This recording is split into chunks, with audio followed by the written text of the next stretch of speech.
good to go. All right, perfect. So first and foremost, kind of walk me through yesterday when you got the news. What emotions were you going through? Well, I think the most important thing is that what's happening to our West Virginia National Guardsmen. And so these are people that have put themselves in harm's way. They're courageous, they're brave. All West Virginia is behind them. And they were there for the mission, and they were volunteering. A lot of people don't realize that. These are volunteers. And by all accounts, after talking to people in their unit, meeting with the family members, these folks are loved. And they're thought as real leaders, they're brave. And so we just want to make sure that we're sending prayers out. And that's the most important thing. You're looking out for the guardsmen, you're looking out for the family, and we want to make sure that everyone knows that West Virginia has their back.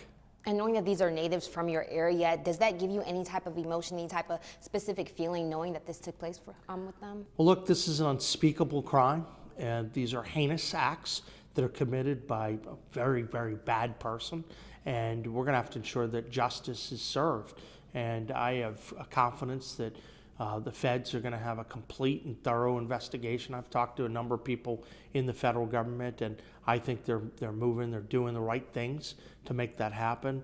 So justice will be served. There's no doubt about that. But you know, that doesn't take away from the pain of what the families and what people are going through right now. But I can tell you this much: I'm seeing that across West Virginia, people are stepping up. They're standing strong for these two guardsmen. For Sarah and for Andrew, and I just want to make sure everyone knows West Virginia has their back. So we know there was some conflicting information yesterday with the news. Originally, you mentioned that they passed away, and then you said that it was conflicting information. Can you kind of just walk us through it? Well, I think it's important. Sometimes you get what you think is very credible and very reliable information on the ground. And what we want to do is always provide that. So we try to be very careful. But if there's a change or there's a different information, you get that out right away. But I can tell you this much. I've been talking with the families. We've been talking with people to make sure that only accurate information is out there and that West Virginians care deeply about these people.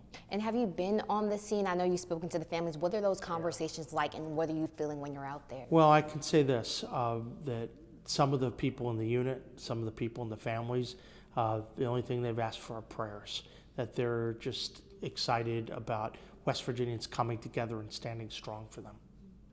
And then in terms of the suspect, we're learning more information about him.